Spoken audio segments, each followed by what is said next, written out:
Hi, everyone. Thank you for joining us today for our fourth and final installment of the Healthy Yard series. I'm Emily Green. I'm the Director of Member Engagement and Events with Save the Sound, and I'm excited to have everybody here with us today. And I'm going to give a little bit of overview. So for almost 50 years, Save the Sound has led environmental action in the Long Island Sound region. We fight climate change, save endangered lands, protect the Sound and its rivers, and work with nature to restore ecosystems.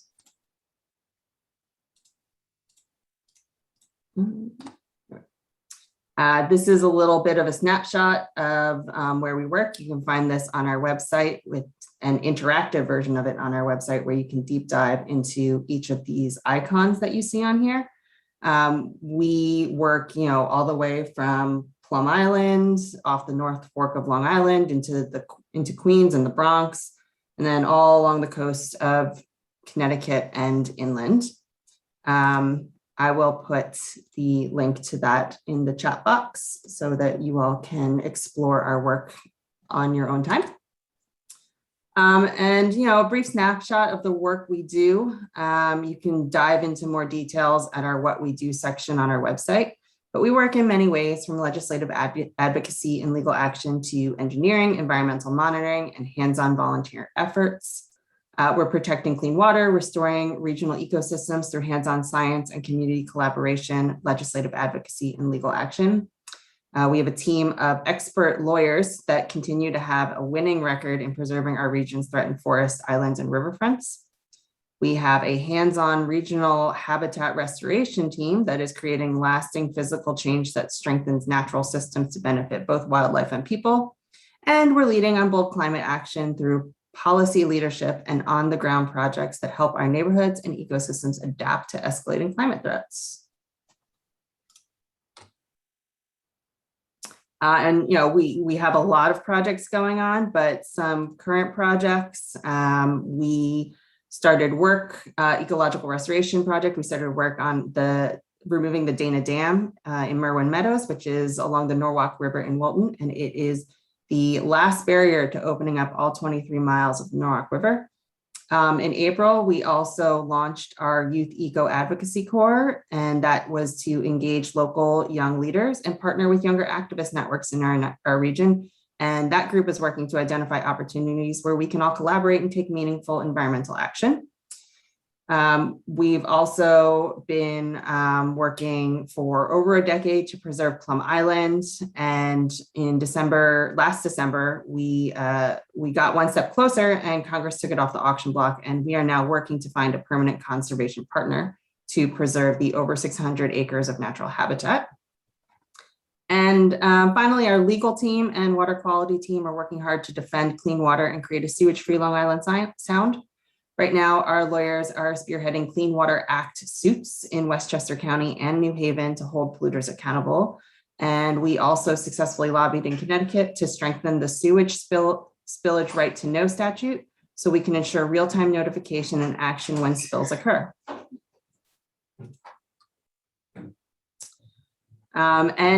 It's really because of supporters and members that we're able to continue fighting our crucial environmental battles and, provide great webinars such as this series.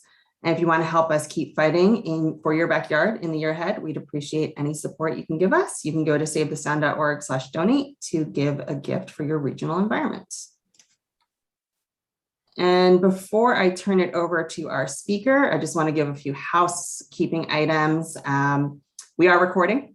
So I ask that everybody on the call please stay muted. We will have a Q&A at the end of the program. So if you have any questions along the way or at the end, type them into the chat box and I will read them to be answered by our speaker. So I'm going to introduce our speaker real quick.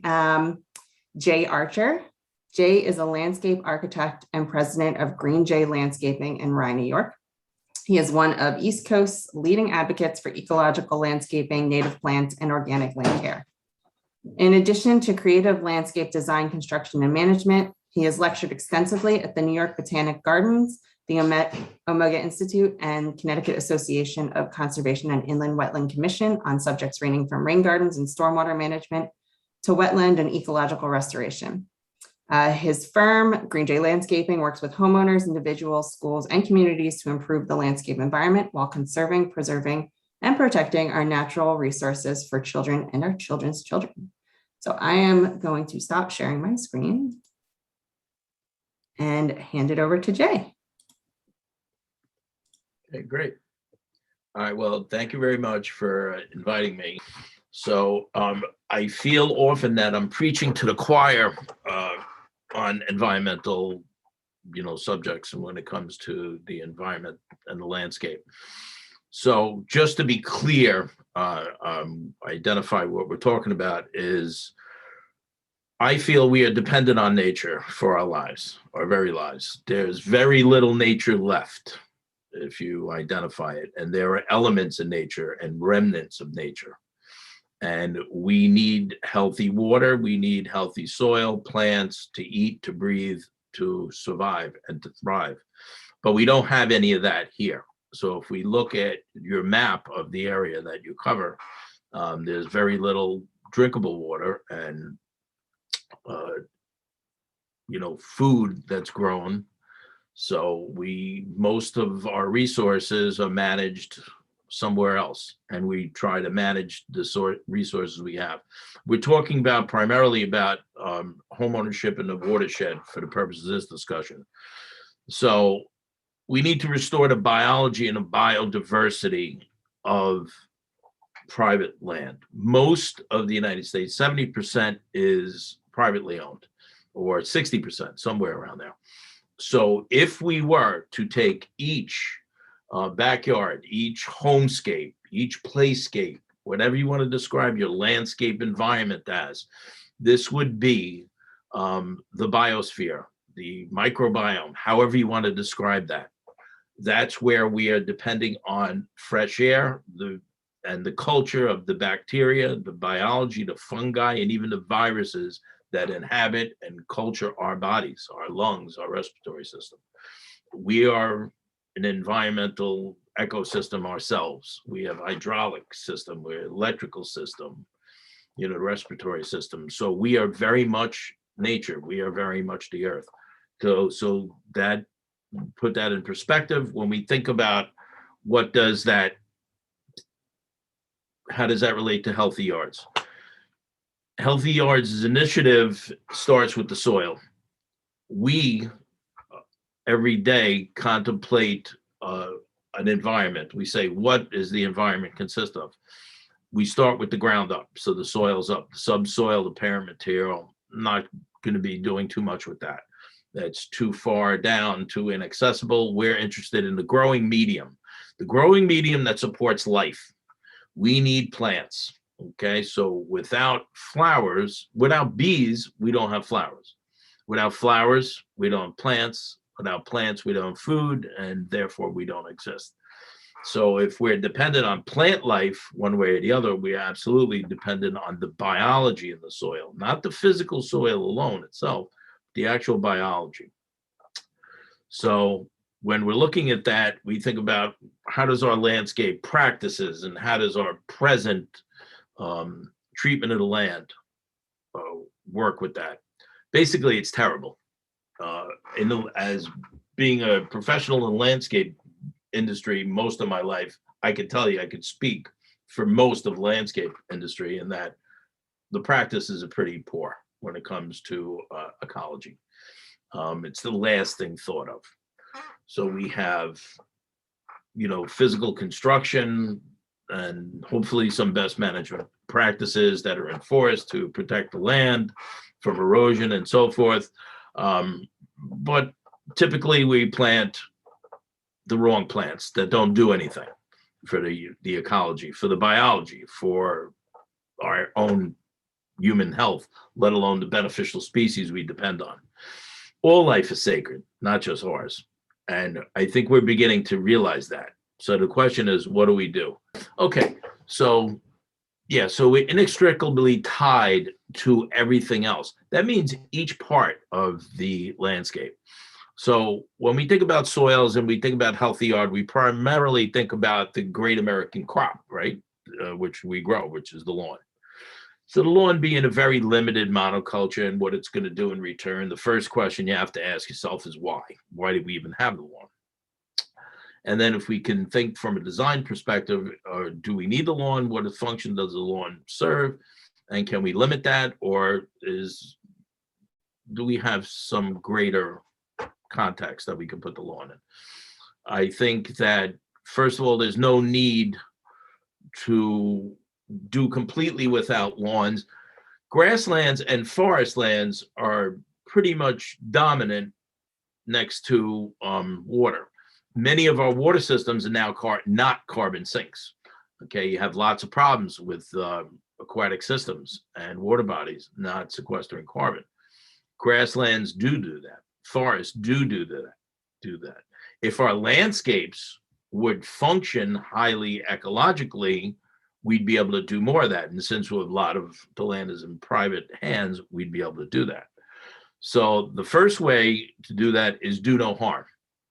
So we want to eliminate the toxic inputs that we have.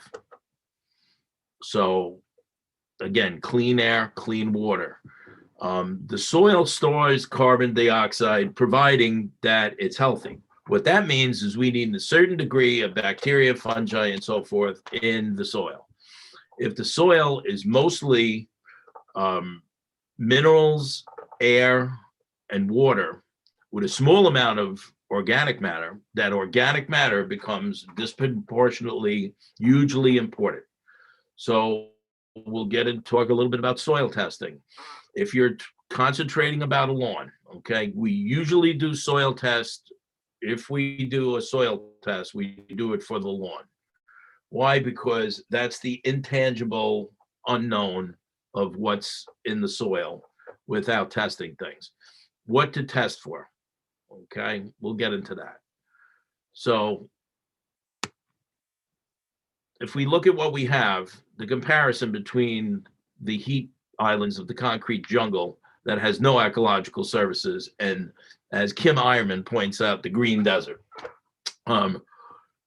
It took quite a bit of time before people like ourselves who are interested in this subject could even understand that this is not ecologically beneficial and productive. It's simply what? It's simply green. Okay, it's one step higher than bare soil. But even bare soil hosts a significant amount of insects that are kind of precious to the ecosystem, the bigger ecosystem. So what does the lawn do again? It dominates our landscape, so we need to consider it. And to have an organic, healthy lawn, you need 5% organic matter. That's pretty well accepted and understood. 5% organic matter should be determined by a soil test. It's very hard to do it otherwise. Can you have excess organic matter? Yes, it would be very, very difficult. And there are occasions where that happens. If somebody uses a lot of manure on a lawn, the manure is not compost. It can break down. It could also cause pathogenic problems. So we don't recommend generally homeowners or people generally use manure. Sweet peat mulch is a form of manure. I would not use that on my garden, and I have in the past.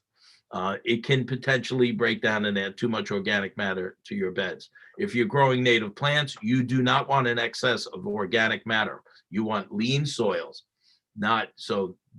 This is in your garden beds. In your lawn, it's very hard to exceed 5%. When you do a soil test, New York State sends their soil out to Rutgers. We like Rutgers. All universities are for agriculture. You have to ask them specifically what to test for if you want to know anything. And then you need to interpret the results and maybe speak to somebody about that. So one of the things that we'll do is we'll prepare soil samples representative from different areas. We'll pull 5 to 10 samples from a lawn, for instance. Then we'll take out the organic the grass clippings or anything else, rocks, anything that might throw off a soil test. You really just want the soil. So you prepare that, you put it in the sample bag, you send it out. You could send it out to Connecticut Agricultural. Okay. I prefer UMass and Rutgers myself personally. They're also independent laboratories. You want to be able to read those results when you get them back. You need to ask for organic matter or OM. They don't necessarily automatically test for that in a traditional soil test. You have to ask for that. You may have to pay for that. The other things that we're looking for is we're looking for the cation exchange that tells you availability. We're looking for the pH, which they should give you anyway. Soluble salts might be useful. And in our case, what we want to look for, and there's some controversy about that, is the soil respiration test, okay? It's the Britton-Hanley soil respiration test. Some better laboratories are doing that now. What they do is they basically put carbon into the soil, they respirate the soil to see if there's biological activity in the soil. Bioassays are determining degrees and percentages of populations of bacteria and fungi are a complicated, expensive test, even more complicated to interpret. So that may not be useful to an average homeowner or person. But the soil respiration test can simply tell you whether you have live soil or is it completely dead or sterile, maybe. So you can make some assumptions when you're dealing with the soil. And again, we're talking about lawns primarily now. So first of all, if you have 3% organic matter, you say, okay, I need to raise that organic matter. What do? Compost. There are some good commercial compost available. What you're looking for is a guaranteed analysis. If you have a big area to cover, bigger than 100 square feet, you may not want to use bags of soil. There are several good commercial quality, good premium quality commercial compost. Coast of Maine is one, Organic Mechanics is another. If you were to use significant quantities, this would be extremely expensive. As opposed to that, you may look for a local source. An interesting thing to note for non-professionals is when you buy topsoil locally, you're really buying 50% organic matter and 50% of some kind of mineral topsoil that came from somewhere off the top of something. There's nothing wrong with that per se, but we call that compost. It's 50% organic matter. When we do landscape projects, we order and spec soil from certain sources, and we want 80% mineral and 20% organic matter. Was more than that is too much for native plants. So keep that in mind if you're buying topsoil that's really 50% leaf mulch. Nothing wrong with that per se, but you have to factor that in to what you're planting. It may be good to have a guaranteed analysis of your compost and then, order that in bulk by the yard from a local supplier that that this is good compost, and apply that to your lawn to raise that organic matter level. This is a very important component of if you're trying to grow things healthy without synthetic fertilizers and pesticides, which we recommend. The science is there. You do not need pesticides to grow lawns now. You do not need it. Okay. But you do need the organic matter component to enable inoculation of the natural native bacteria, biology, fungi, and so forth. Without that host, that resource of the organic matter, you cannot get the microbial balance. You can't get all the other things that move through the soil. So again, 45% inorganic matter, rock broken down to silt and clay. 25% of your soil is water. Is it? Well, that's if you have 25% air. So how do you know? Well, let's assume that you have compaction on a daily basis from either lawn mowing or walking across your lawn, and compaction from the rain alone. This has been a very wet year. A gallon of water weighs 8 pounds. So this does compaction to your soil. A lawn is easily compacted. Garden beds landscapes, forest, not so easy to compact. You usually mechanical means compacts the soil. But if you have native plants with stratification and shrubs and trees and perennials and even annuals growing in a bed, you're not likely to have compaction, which means you don't need to turn that over. You don't need to disturb that once you have an established landscape that's a mix of grasses and perennials and shrubs and so forth, particularly natives, was they're going to have a lot of biomass, root to shoot mass ratio. That's going to enable water to flow into the soil and get biology going once you establish it. We'll talk about that. So very often you'll see that landscapers, and this is get into solution base, a landscaper will come out and say, we need to aerate your lawn. So we're going to treat it like a golf course. Good idea. Let's treat your lawn like a golf course. Except for all the fungicides and pesticides that are continually used on the golf course. Let's not do that, okay? So core aeration, a mechanical removing of the cores, good idea. Where we fall short in the general landscape practices is this is the perfect opportunity to combine that with other biostimulants and other earth products and things that are going to increase that ability of the soil to be biologically and ecologically productive. So part of what you may use is right away the compost. And say, okay, now I got an opportunity to put the compost in. The compost is going to change that physical makeup of the soil now if you can get it into the root zone. That root zone, on the lawn is only 3 inches deep. So by core aerating it, when you do this mechanically, you do it 3-4 times. You keep going across it with machines and you pull out these cores. Very interesting. If you were to go back under normal conditions and look at where those cores, what happened to the actual holes that are created in the lawn, after about a day, you won't even see the holes anymore. After a couple of days, you won't see the soil cores, which is good. The soil cores break down onto the soil surface and, and top dress the lawn. But your opportunity now is past, was you had opened up these pores in the soil. Now you could apply, in addition maybe to compost, calcified lime if you need to raise the pH. Another thing you want in your soil test, need to know the pH. Your perfect pH range for a lawn is 6.5 to 7.0. You can't guess, you need to know. Usually our lawns in this Connecticut, New York area are about 6 to 7, or somewhere between 6 and 7. In Westchester, we're around 6 usually. But in any case, so now you have the soil cores open. They're going to top dress the lawn. Now, if you need to raise the pH, you put calcified lime in there, and that's going to help. Gypsum, if you don't need the lime aspect to raise the pH, gypsum will help mineralize and engage the cation exchange. That might be helpful. Green sand, which is an enlivened rock powder, is awesome, good stuff. Very expensive, but a little goes a far way, and that can help mineralize. Remember, your soil needs an electrical charge on top of everything else. The biology, the biological components need also to be wakened up every once in a while with electrical charge. The earth does that. It has negative, positive charges. So we need to understand that that's an electrical system as well.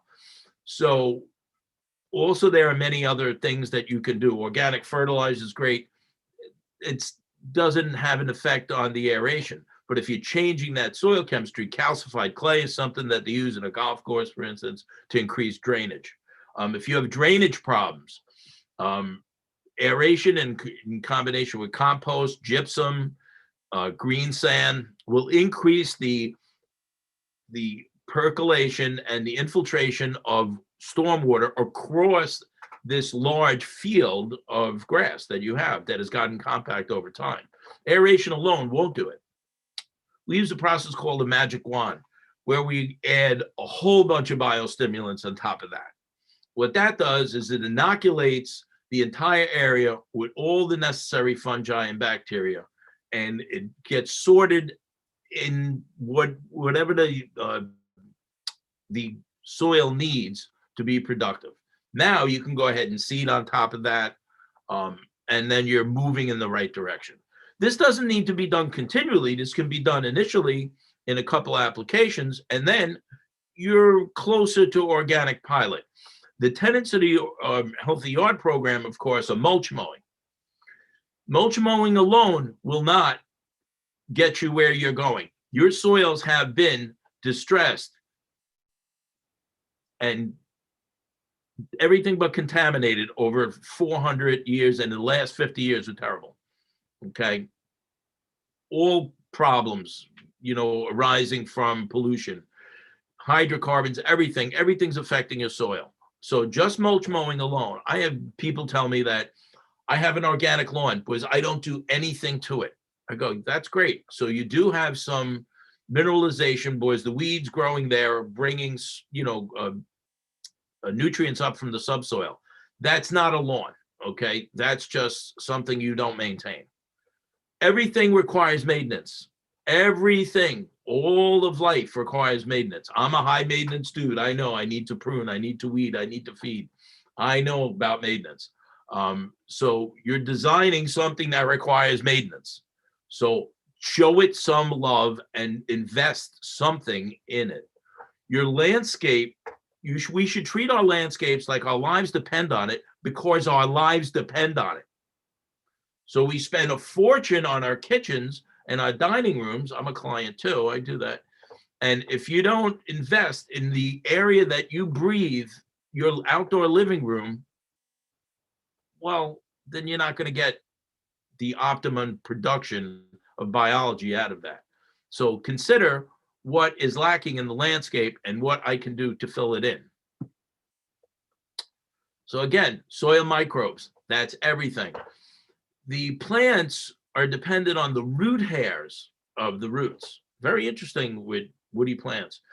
If you have a new planting now and you plant in the fall, the most critical time is before the ground freezes. Are your new plants sufficiently hydrated? If your new plants don't get sufficiently hydrated and the ground freezes, it freeze dries the root hairs, and they have a lot of trouble uptaking nutrients in the spring. And you'll see dieback much later on next year if the plants go back at all. So I am very aware that if I plant anything from now or in the past month and the roots are not established, and we have a dry, warm winter with a lot of desiccating wind, and it's 60 degrees in January and the ground's not frozen, I'm going to have to turn the water on and the hose and water those plants. Okay. There are also things you could do, like anti-desiccants, which are helpful for new plants. Sometimes we'll use that with deer repellent, and use winter deer repellent and an anti-desiccant to help those plants, especially new plants, through the winter. In any case, the important thing to know is that the soil not only is made up of air, which you need to, feed the bacteria and everything else, and the water, which is really what we're really talking about. If your soil is compact, it's not going to have those two things. So everything else doesn't work. And if your pH is off, then everything doesn't optimize. If you don't have the organic matter, it doesn't optimize. You're fighting against that. And that's just pretty much, Healthy Yard lawn care, simply. Cultivating soil and microbial populations, soil test, organic matter, all of that. There's a lot of good stuff out there. The best stuff for organic horticulture, if you look up organic biostimulants, you're going to see everything listed for the cannabis business. All the money in biotechnology for horticulture is going to the cannabis business. You know why? There's money there. Unfortunately, people are not looking for the best stuff for their home landscape. Look for the market, create a market for it. Okay. Chemical fertilizers are not doing what organic fertilizers do. They are doing the opposite of that. They're dumbing down your soil. They're making your soil less productive, and we need that. If there's nothing else to take away from this, whatever somebody tells me, oh, but I have my lawn service using organic products to kill the mosquitoes and the ticks. I go, organic means carbon-based. It means carbon-based life. So mosquitoes fly away, by the way. Ticks are very hard to kill. That's how they lasted so long. But these products, seed oil and so forth, they're pesticides. They kill things. And the unintended consequences is they kill the beneficial life we're trying to grow, which is mostly bees and everything else. Almost everything is toxic to fish. So do not kill mosquitoes because you're killing everything else. The mosquitoes fly away. The state of Connecticut and New York, last I checked, does not recommend spraying for ticks and mosquitoes. Why? Because it doesn't work, number one. Number two, that it's killing all the beneficials. There's no research on this because there's no money. It's just what Jay said. So threats to the soil, erosion, jumping worms. Oh boy, if any of you guys got a solution to that, raise your hand, okay? The reason we have so many earthworms, none of native, of course, disturbing our soils is because it's been very wet. And populations of worms have outpaced the predators that eat them, like moles. With that, moles, I guess, are the canary in the coal mine because they're susceptible to toxins. So there's not enough moles to eat the earthworms. There's just way too many earthworms. They're turning over the soil at an alarming rate, and their casings are sliding into the water bodies when it rains. Very disturbing. Maybe things will reverse if it dries up. Maybe nature will balance itself. There's not much we could do about that, but be aware of that. Maybe you have to put in some erosion control practices to hold on to your soil. Anything that you can do to hold on to the soil so it doesn't wind up in the water. Okay, well, I couldn't help myself. I live in Rye in the flood zone, and you could swim to my front door during Ida, right? Oh, and it was fun. We had a little fun swimming. And this is pictures of my front yard and then my backyard. The lower right is looking out my French doors. My pond is under there. My pond and my waterfall is under there. We have 4,000 bulbs under there. We have all kinds of fun stuff in the backyard. There's no lawn. The good news about this is even though we had to do mold remediation on our crawl space, everybody on my street lost their basement.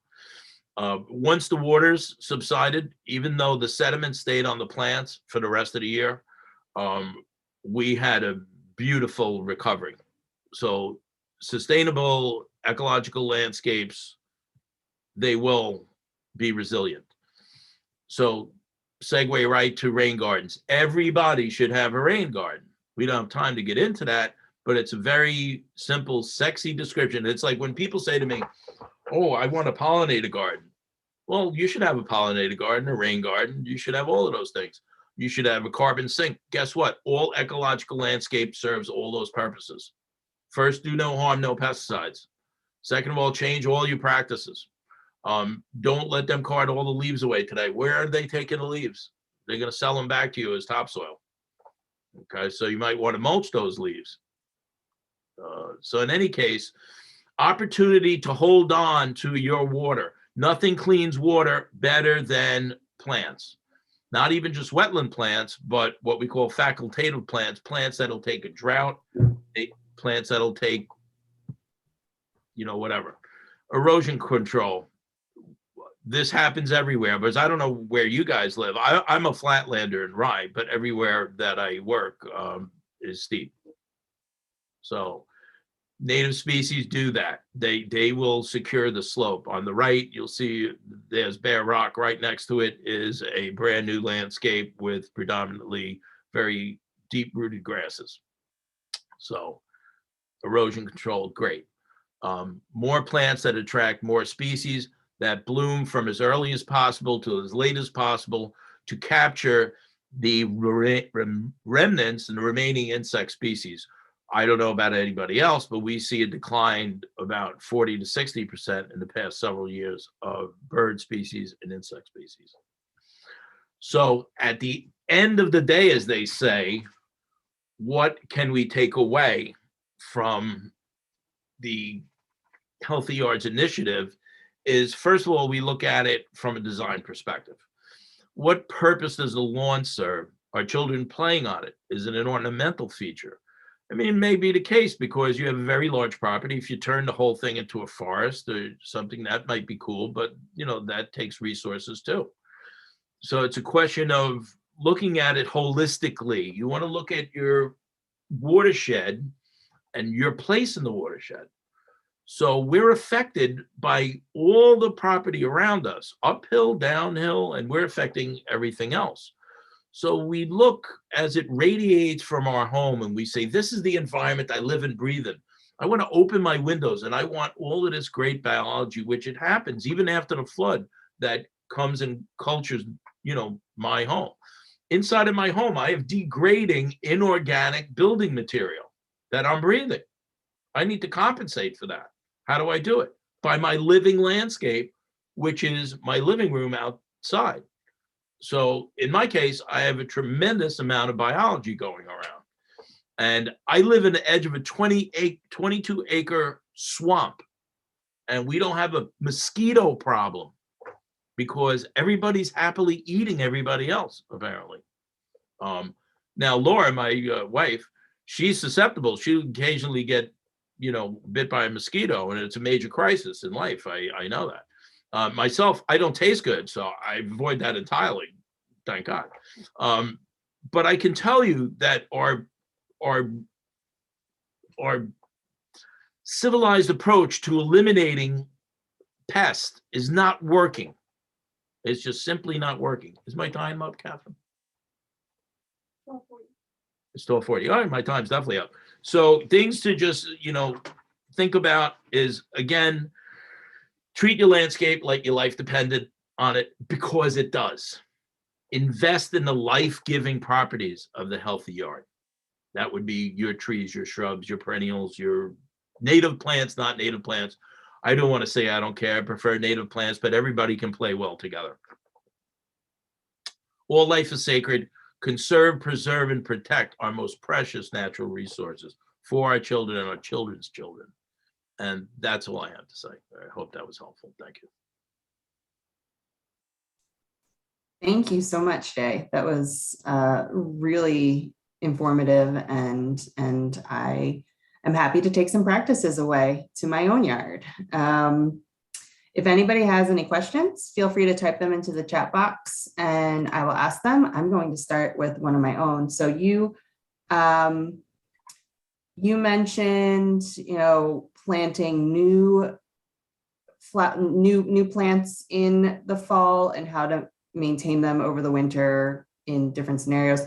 When is a good time to transplant like an existing plant? You know, I have like 2-year-old native garden beds and I need to move some things around. What would be a good time of year to do that?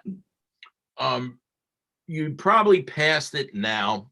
If you really need to move things, again, follow the same practice, hydrate it very well, and maybe spray it with antidesicant. Something that's going to seal those leaves so you don't have evapotranspiration and drying up. And so if you, we still plant now. We still plant plants, evergreens and shrubs. We're not planting perennials anymore, but this will go on till the ground freezes. Things can be planted in the fall. Tree evergreens, particularly, they're dormant. So you plant them, they're going to be fine. Same thing, hydrate, lots of, you know, compost, soil amendments. When you plant the plant is the only opportunity that you have to get that biology where it's got to go. So we're going to plant with a certain amount of specific ingredients for what that plant needs. Okay. So early spring is a good time. Late spring is a good time. Summer is a good time. Anytime you plant, what do you need? You need water. Okay, so you have to make sure you're getting adequate water and not too much water. You don't want to drown it.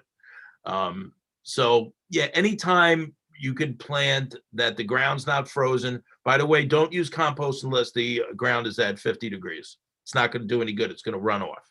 You don't want to apply anything. There's good laws now in place not to be applying products to your lawn or landscape now. After November, for sure. Up till now, your soil temperature is okay. but now it's going to decline. Don't be applying anything now. Thank you. You bring up the topic of pesticides. I think we can all agree that pesticides are not good for the environment. There are some quote unquote organic alternatives. And I was just wondering if you could give your opinion on alternative options like nematodes and other like fighting the bad insects with microorganisms sort of products. Yeah, I think targeting anything individually is really kind of personally a waste of time. I've been in the commercial organic horticulture business my whole adult life, basically. Originally, I got into that because pesticides didn't work, to tell you the truth. It was an economic thing. Well, also I'm a naturalist. But we found that the more we tried to kill one particular thing, the more something else popped up. It was like whack-a-mole. It's very ineffective. What you want to do is create biodiversity. That's the answer to everything. How come we have that in our civilization, on our social world, in our life, in social media? We have freedom of religion. We have, we have all the races, religions, and everybody gets along, all different political point of views, maybe not so well, but we have plenty of diversity in people. We lack diversity in our landscapes because we have a little bit too much arborvitae and boxwood for my taste, personally. But if you create balance, you need to be committed to creating balance. That means stop trying to eliminate or be so arrogant to think that we can decide what populations of what life forces will exist. We're not that smart. We're not that powerful. When we think we are this is the problem. When we think that we are the highest level in the universe, maybe that's what got us here. So if we have to change something, I'm not a big fan on biologicals. I've used nematodes in the past. I also found that once we inoculate the soil and put in the right plants, all those things just show up. They just show up, they appear. I don't see pest problems. I haven't used grub control of any kind many years. I have no idea. Some grubs need to exist. They need to serve their function. All these, years ago, you didn't know that your appendix was needed. Oh, your pancreas. We needed all these things, so we were busy like removing them. So I don't recommend it for the most part. So you mentioned putting in the right plants into the soil and making sure that you have the right ecology, and you're a big proponent of native planting. So I know there's a bit of controversy over cultivars and how they interact with native plants and whether or not they are considered native plants. Could you speak on that a little? Yeah, let's not be snobs, okay? So I'm an ecological, I'm a landscape ecologist is what I call myself, really. And on a practical basis, all flowering plants have a purpose. We need, and most native plants don't flower early in the spring. Also, if you talk to your plants, as some of us do, we say, how do you know, how come so many bees are on so many plants and they're not native? Well, obviously they're pollinating, they're serving a function. We can't know everything. And plus, there's a lot, if we think that we're planting native plants in a pristine environment, we are not. There's no pristine environment. So we need to make the environment more pristine. Also, there's a lot that goes into this. In horticulture, we need to decide the right plant means, is it the right sun? Is it shade tolerant, or not shade loving, but shade tolerant? What's the hydrology? Is it, occasionally wet? Is it often wet? Is it upland? Then ecologically, this is the greatest level above. What does it attract? What does it interact in? How does that combine to create communities of life? So it's not a very simple black and white thing. So whenever we try to simplify things and say all native plants, that's great. It's kind of impractical in a sense. Our goal is 60 to 7% of native plants and everything that we can get that's going to fit the aesthetic and also contribute to the overall ecology by flowering. Okay. Flowering plants all the time. I want flowering plants. Okay. And I'm a guy. And, speaking for my, my sex, we love to blow, by the way, in case you didn't notice. It's mostly the ecological movement is mostly driven by women. If you didn't notice that either, which is not bad for me, but it's a male-female thing. So we need to look for any way that we can increase the flowering capacity of a landscape. Yes, and pick the right native plants, use them in combinations with the other plants that they might grow even better, and you can keep building on that, step at a time. But let's not be limited in our thinking. Okay, let's think about making a beautiful landscape and how that ecological landscape functions. Was all landscapes are ecological? All of them. Some of them just don't function very well. Thank you. We have a question from Roger. How do I find organic landscapers in Northwest Connecticut up in the Torrington area? Oh, I would ask Mike Nadeau. You have a couple of resources, and that's a great question. Thank you. We get that all the time, by the way. So we're continuing to network with people and create a network of referrals. If you look on our website, Catherine Sapphire, my colleague who's sitting across from me, not ready for prime time on camera, but she's always behind the scenes, and she writes this great stuff about our, strategic network alliance. I'll tell you directly, our main partner is the Ecological Landscape Alliance in Massachusetts, ELA. If you go to their website, there's a directory. NOFA, the North, all caps, NOFA. There's North American Organic Farming Association, believe it or not. But you go to their website and go for organic land care, and you'll find another directory. Then, in certain towns, there's sustainability committees and conservation groups. So I would check also with your town, for instance. I know CAUSE in Connecticut Association for Wetland Scientists. They're a great organization. And these conservation organizations I look for. Also, sometimes I'm going to nurseries and I'm talking to, the nursery guys. So if you're in Northwest Connecticut, I like Meadowbrook and Rich Rosiello is a great resource up there. I think they're in Milford. And so I hope that helps. New Milford, yeah. Thank you. And we just popped a few, I put some in the chat, and Aaron provided the Connecticut NOFA link as well. Great. There don't appear to be any additional questions.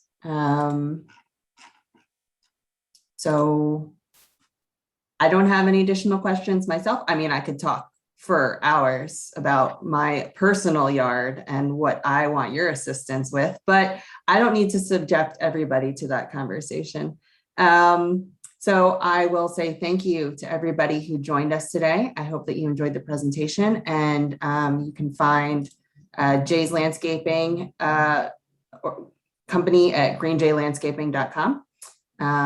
Clearly based on, I mean, it was waterlogged, but based on his backyard, it was beautiful. I'm sure it's even more beautiful when it's not covered by Hurricane Ida. So yeah, thank you everybody for joining us today, and check back on our Stay Engaged page for future webinars. Great, thank you.